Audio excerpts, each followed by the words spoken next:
Ikut aku traveling ke Belgia demi minum coklat Belgia di Belgia.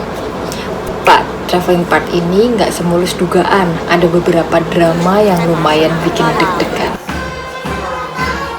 So let's start the story. Ceritanya kita mulai dari Amsterdam.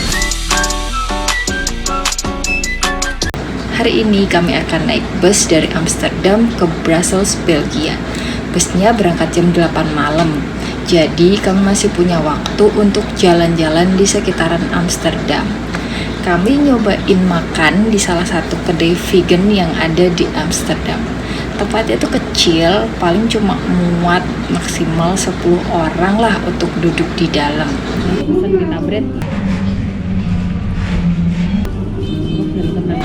Meski kedai, tapi harga makanannya tuh paling murah 10 euro ya. Berhubung masih punya banyak waktu, kami lanjut killing time dengan keliling Amsterdam naik tram. For me, duduk di dalam tram yang hangat dengan kecepatan yang lambat sungguh jadi salah satu kegiatan favorit untuk menikmati Amsterdam. Aku bisa lihat bangunan-bangunan cantik di pusat kota Amsterdam dengan dipenuhi kehangatan di dalam tram dan pastinya nggak capek. Aku sempet nyari KFC dulu, jadi aku penasaran dengan KFC yang ada di seluruh dunia mumpung aku lagi di Belanda. Anyway, mari kita berangkat ke Brussels. Nah, di momen ini drama terjadi. Jadi kami sampai di terminal bus itu sekitar 45 menit sebelum jam keberangkatan. Sesuai petunjuk dari petugas yang kemarin, kami nunggu bis di tempat kemarin diturunin dari bis. Plus hari itu dingin banget dan di sini terminalnya terbuka. Anehnya selama nunggu kami nggak melihat banyak orang, hanya ada 1 atau 2 orang.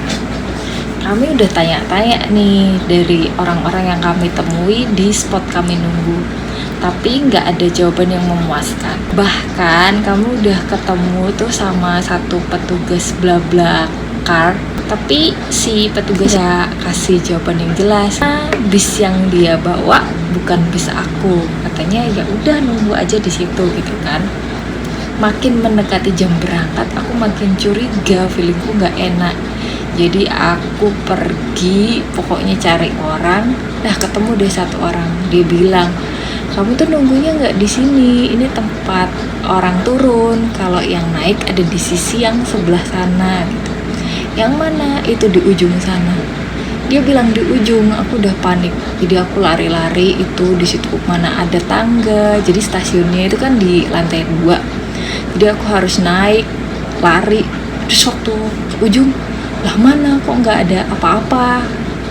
Ternyata aku tuh salah lari. Jadi ujungnya tuh yang dimaksud ujung bukan ujung. Gimana sih jelasinnya? Jadi ada satu spot gitu yang ada gambar hijau, tulisannya Flixbus. Kan kami bisnya namanya BlaBlaCar. Ini Flixbus. Waktu di Paris kemarin, tempat nunggu Flixbus sama BlaBlaCar itu kan beda. Ternyata di sini sama.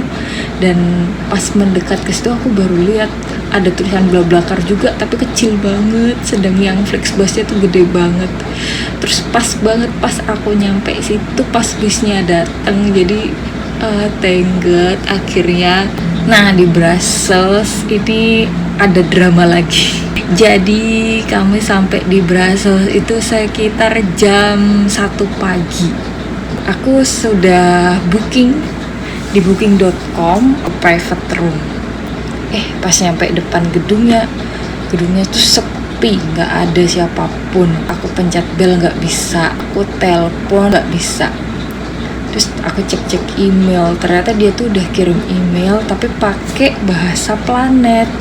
Sebelumnya aku pikir itu greetings kayak welcome, itu kan biasa banget ya kalau di hotel kasih gitu. Ternyata enggak, ternyata tuh dia bilang aku nggak punya kamar nih buat kamu minta refund deh ke booking.com. Gila, dan aku taunya tuh yang itu tuh udah jam 2 pagi, mana udaranya dingin banget, panik kan. Terus aku pikir Udah pokoknya cari tempat yang bisa aku buat duduk dan hangat, apalagi aku sama ibuku kan. Thank God kita nemu McD yang buka 24 jam. Akhirnya duduk di sana, ada teh anget, terus McD-nya juga lumayan rame. Aku cek tuh, pikirku karena cuma beberapa jam aku cari hostel, tapi ternyata udah nggak ada hostel yang menerima tamu untuk hari itu. Aku cari hotel yang masih terima tamu, jaraknya jauh banget. Aku pikir ya udahlah, kita spend the night di McD aja malam ini. Thank God for McD. Now it's time to explore Brussels. Nah, ini bagian asik-asiknya dari trip ini. Kami punya 1 hari untuk keliling Brussels. Tujuan pertama adalah memenuhi keinginanku untuk minum coklat Belgia di Belgia. Jadi aku searching beberapa cafe yang menyediakan coklat dan mencari cafe yang vegan karena ibuku nggak makan daging, nggak makan telur, nggak makan susu sapi, susu hewan gitu. Dan ternyata di Brussels ini surganya kafe-kafe vegan. Jadi aku menemukan banyak sekali kafe vegan. Aku pilih salah satunya dan kafenya menyenangkan. Sebenarnya kami pengen nongkrong lama-lama di situ, tapi sayangnya karena saat itu weekend, jadi kami tidak bisa nongkrong lama-lama karena banyak juga yang ngantri di luar untuk nongkrong di kafe. Kami pesen minuman coklat dan 1 pastry gitu. Coklatnya enak banget emang, dan asiknya tuh aku kan nggak bisa minum susu sapi ya, dan ini pakai susu almond, so creamy, enak. Terus pastry-nya juga yang crunchy di luar, lembut di dalam. Dan rencananya kami mau nyobain cafe yang lain. Ternyata orang-orang di Brussels ini emang suka banget nongkrong di cafe. Agak siangan dikit tuh udah pada ngantri-ngantri. Jadi daripada ngantri, kami lanjut jalan-jalan lagi.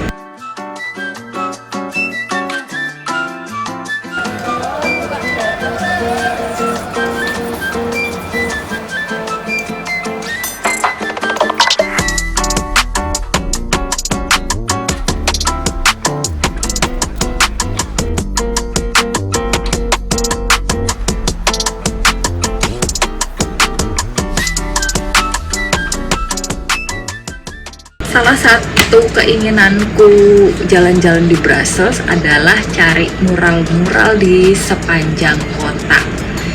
Jadi aku explore si Brussels ini dengan berjalan kaki. Terus nggak sengaja ketemu di satu gang yang rame banget. Nah, di situ ada toko yang jualan waffle dan berbagai macam topping. Salah satunya adalah coklat. Kalau tadi udah nyobain coklat di cafe orang lokal, kan nyobain coklat di tempat orang turis yang ditaruh di waffle. Yang bagian ini aku nggak terlalu suka karena rasanya terlalu manis. Ternyata di area ini adalah memang area turis, jadi di dekat situ ada manekin Peace yang terkenal itu. Kebetulan hari itu lagi ada perayaan tentang manekin Peace. Aku nggak tahu ya, karena itu bulan April. Aku pikirkan happy birthday, tapi ternyata birthday-nya manekin Peace itu di bulan Agustus, dengan aku datang ke sana bulan April. Jadi mengapa si manekin Peace jadi simbol kota Brussels? Padahal dia kan cuma simbol anak kecil pipis ya. Karena dia mewakili semangat humor, kebebasan, dan keberanian. Jadi ceritanya dulu tuh ada anak kecil namanya Julianske yang menyelamatkan kota dengan mengepalkan tangannya di bawah air mancur. Dengan hal tersebut dia memicu alarm untuk mengusir musuh yang hendak menyerang kota Brussels. Jadilah dibikin patung itu. Selama perjalanan di Brussels, kami modal jalan kaki. Ternyata lokasinya itu saling berdekatan. Terus jalan kaki itu lebih menyenangkan karena kan bisa berhenti, bisa stop. terus menikmati mural-mural. Untuk cari mural-mural itu aku mengandalkan Google Map. Jadi emang ada titik-titiknya di sini. Yang menarik dari kota Brussels ini ada banyak mural yang menarik. Bahkan aku di jalan random aja aku menemukan mural yang cakep seperti ini.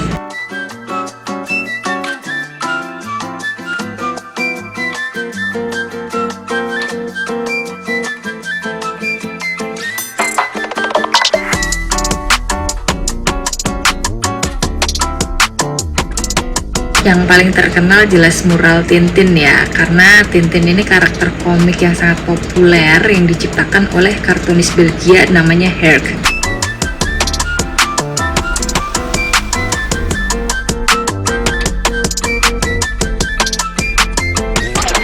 Kami kembali naik bis untuk melanjutkan perjalanan ke Paris dan cerita di Brussels selesai sampai di sini. Terima kasih yang sudah menonton dan menyimak drama-drama perjalanan kami di Brussels. Dan sampai ketemu di perjalanan selanjutnya. Bye-bye!